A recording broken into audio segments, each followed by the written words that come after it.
Hello, BookTube. I thought I'd try to catch up a little on the reading events that I'm doing in September, as September unbelievably draws to a close. There's three reading events that I'm a part of, in addition to the ones that I'm sort of orbiting from a distance, like Shaktember. And one of those is Dictember, which is an inaugural event created by Mark at Book Time with Elvis and hosted by me and Sean D. Stanfast and Michael K. Vaughn, where we're reading private eye fiction, house dick fiction, private investigator fiction of all kinds. Uh, I love this sort of stuff anyway. I'm a longtime host and a big time fan of March Mystery Madness, for instance, which comes up, half a year from now. A big part of which is private eye fiction because it's such a staple of the mystery genre. There's only so many patterns you can follow in terms of you have a murder, you get to the bottom of that murder. There's only so many ways that you can do that.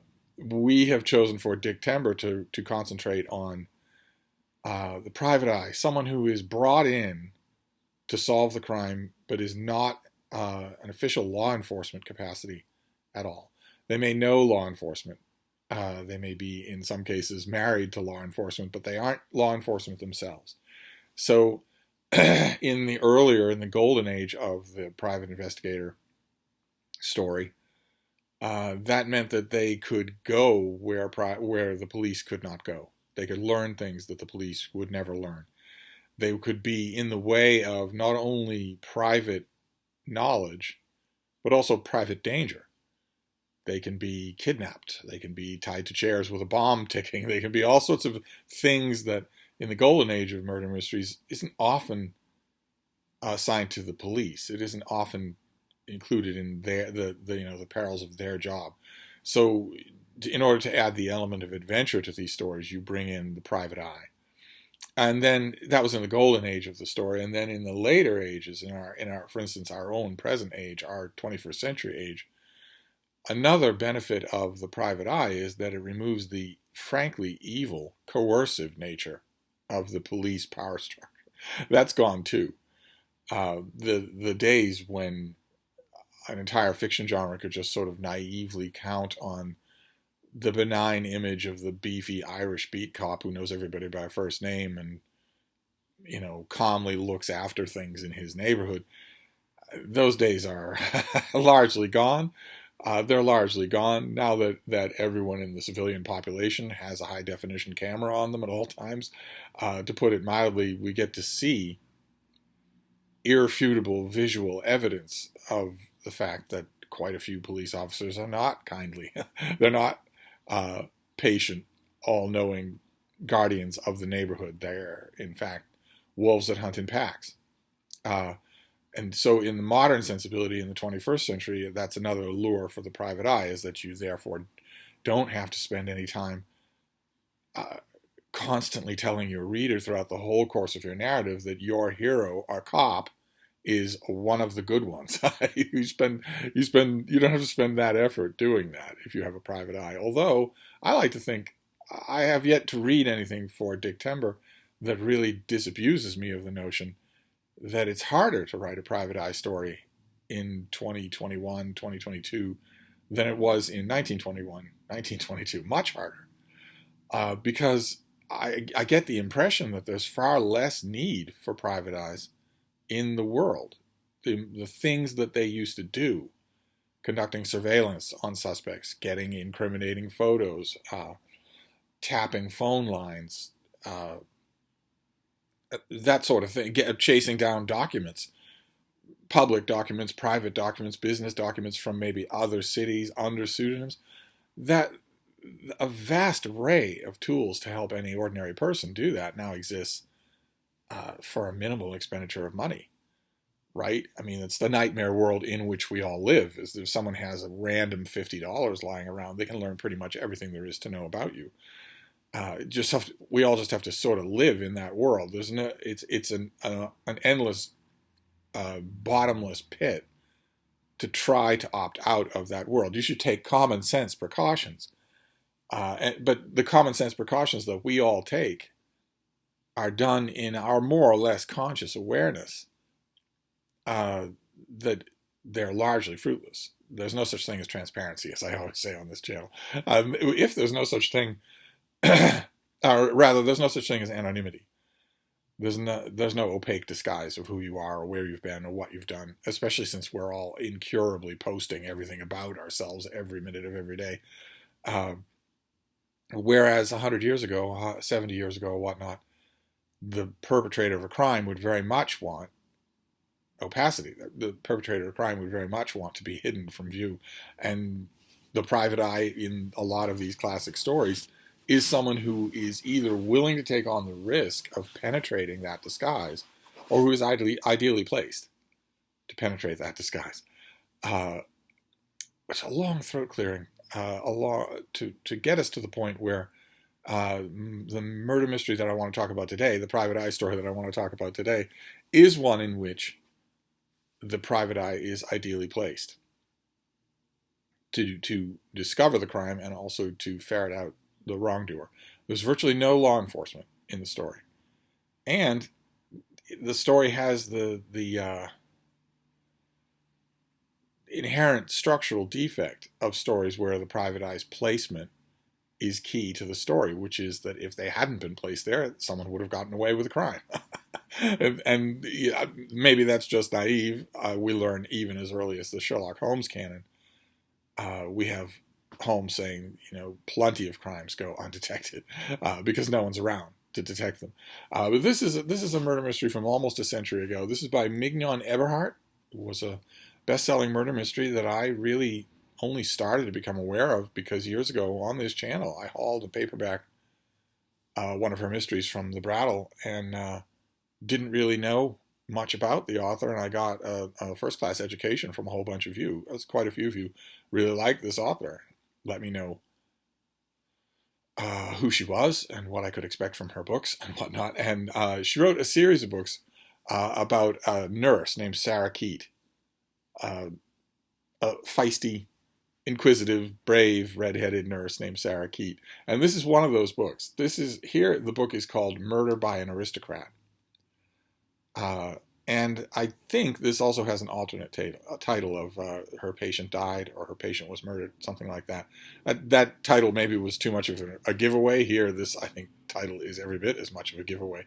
But this takes place in Nebraska, despite the aristocrat in the title. Nebraska is where this author was from. And in this story, Sarah Keat has been brought into the palatial estate, the palatial home of the aristocrats of the title, the first family, extremely wealthy family in Nebraska, who live like aristocrats.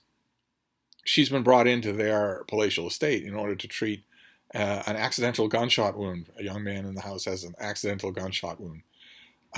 And she's not immediately 100% sure that the wound isn't accidental. If you're a reader of murder mysteries, you already know it was not accidental. In murder mysteries, the one thing that never, ever happens, the butler can do it, but the one thing that never happens in a murder mystery is an accident. And she is treating this young man and living on the premises, so she's getting to know his imperious, very polished family, all the various people who are, again, she's not thinking this, but as a murder mystery reader, you're reading the book and thinking every one of these people is a suspect. they're all as guilty as heck. And that only intensifies when her patient gets shot again, this time for real, this time for keeps. He gets killed. And there's no one coming or going in the house. So Sarah Keat pretty much knows that the killer is on the premises. And that, to make matters worse, every member of the family starts suddenly needing her for one thing or another. Oh, I'm very sorry that this young man got shot. I'm very sorry that he's dead, but could you look after my bursitis? Or I'm very sorry that he's dead, but my knee is acting up again. And it doesn't take her long to realize that she is being sort of nerf-balled from one family to the other, from one family member to the other, to keep her in the house, to keep her from going anywhere or revealing anything that she's discovered to the local police. The local sheriff is invoked throughout the book, but scarcely makes an appearance. She is largely on her own to investigate this family. I thought it was just like I'm trying desperately to remember the name of the Mignon Eberhardt book that I got at the Brattle. I read it and really liked it. I emailed a bunch of you back, the people who emailed me about her. I emailed a bunch of people back saying that this was a success. I really liked it, and I liked this just as much. So snappy. It's just such a snappy book. I read this as an ebook, but I could just as easily picture having one of those. Do I have one near me? No, but you've seen on my Brattle hauls. I often love to find those old, slightly smaller hardcovers from 100 years ago that have or 70 years ago that have the rationing, lightweight stock pulp paper. Sometimes the lurid covered illustrations. I'd love to see this. That would be great as a cover illustration. I would love to find this as a book like that. I'd love to find any Mignon Eberhardt as books anymore. That one that I found at the Brattle years ago is the only one I've ever seen. But when I was reading this and just thinking how this author must have sat over these chapters and whittled away the excess and paid close attention to whether or not she is springboarding you from one chapter to the next. Plenty of mystery authors don't think that. Their mind is so preoccupied by the big reveal, by the machinations behind the plot that they know but that you don't know, that they forget you are not reading this for the big reveal. You're reading it to keep going. So every chapter should springboard to the next. This author never forgets that. So the whole time I was reading it, I was thinking, how much fun would it be to find an old hardcover of this? I kept picturing this author had a legion of fans. She's not known now, but she had a legion of fans in her day. And I kept picturing them going, to the local Brentanos and spending, $2 for the new Mignon Eberhardt hardcover and reading it on the train, or reading it on the subway and whatnot, or reading it late at night with, when they really should be getting to bed. It's easy to picture that this kind of writing would cultivate that kind of readership. I know I haven't been making videos every day for Dictember. I'm very sorry about that.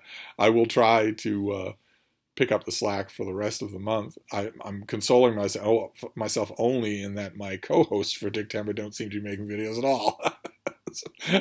That's my only sop of consolation, is that I think I'm at least